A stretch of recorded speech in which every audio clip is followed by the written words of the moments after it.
Et ici, c'est le village de Bafimé, à quelques kilomètres de Korogo. Dans ce petit village, l'excision a fait plusieurs victimes car la pratique a été courante pendant longtemps. Ici à Bafimé, nous faisions l'excision des filles.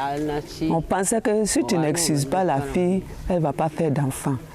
Mais maintenant que nous avons vu avec les séries de sensibilisation, nous avons vu, même sans exciser la fille, elle peut faire enfant.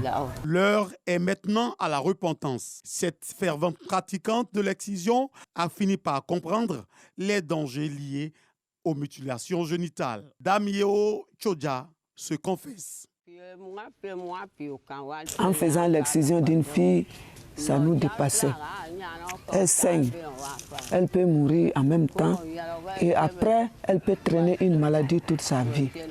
Nous-mêmes, avant d'exciser une fille, il faut aller charlanter, il faut aller voir les fétiches, il faut aller voir les divins pour que la fille sorte sainte et sauve.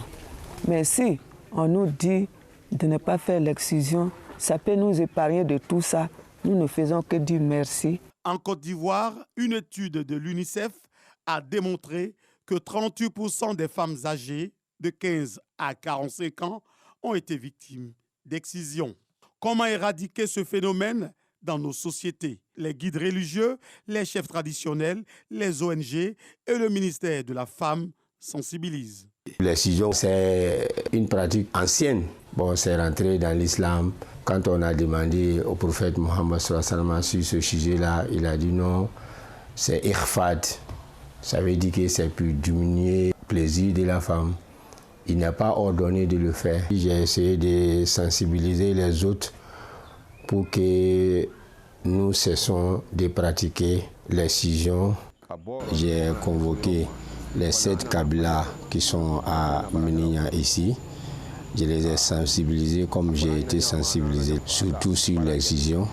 Et j'ai insisté, celui qu'on attrape dans l'excision dans mon village là ici, encore, il ira en prison et je ne vais jamais intervenir pour qui que ce soit.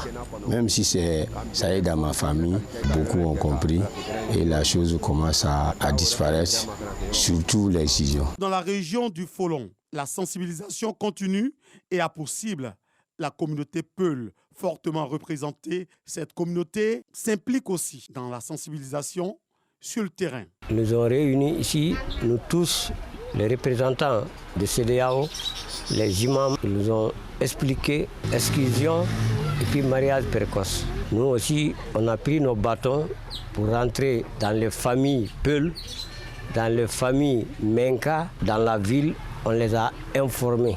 Chez nous, les Peul, à l'âge de 14 ans, on donne les filles. Avant, ça peut se faire au plus de 20 mariages. Des enfants de 14, de 13 ans, si c'est trop, c'est 15 ans. Moi-même, j'ai mes filles, j'ai 4 filles. Depuis qu'on a dit ça, l'âge n'atteint pas 18 ans, je dis je ne donne pas. S'il est vrai que ces pratiques existent fortement dans plusieurs localités du nord de la Côte d'Ivoire, la sensibilisation, la répression pourront inverser les tendances. Nous avons pu déconstruire certaines informations, notamment comme quoi l'excision permet à la femme d'être fidèle à son mari. Ça, ce sont des préjugés que nous avons réussi à déconstruire. Au niveau de l'excision, il y a un grand changement. On a compris que si on ne laisse pas, cela va de notre mort. Les conséquences sont plus graves que ce qu'on gagne dans l'excision. Ceux-mêmes qui organisaient l'excision sont aujourd'hui sensibilisés. Ils sont là aujourd'hui et c'est eux-mêmes qui disent qu'on ne le fait pas. D'un commun accord, ça a été aboli. En tout cas, dans ce village, plus d'excision. Voilà un exemple concret. Toutes ces filles que vous avez vues là, elles ne sont pas excisées. L'excision est interdite en Côte d'Ivoire depuis 1998 et condamnée de 1 à 5 ans de prison ferme. Mais en cas de décès de la victime, la peine va de 5 à 20 ans de prison. Après le renforcement des capacités des leaders religieux, ils ont eux-mêmes en tant que leaders religieux interdit certains mariages d'enfants de moins de 18 ans. Ils ont même traduit certaines exciseuses devant les juridictions de la Côte d'Ivoire. C'est vrai que l'excision se pratique maintenant en cachette, mais vu que les leaders religieux sont impliqués, l'information remonte rapidement. Ce qui se fait actuellement concernant l'excision, c'est maintenant interpays. Les exciseurs peuvent quitter le Burkina et venir en Côte d'Ivoire pour venir faire l'excision.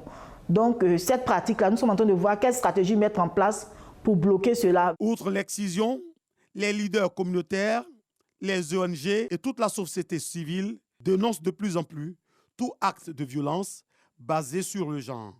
À ce sujet, plusieurs actions sont en cours.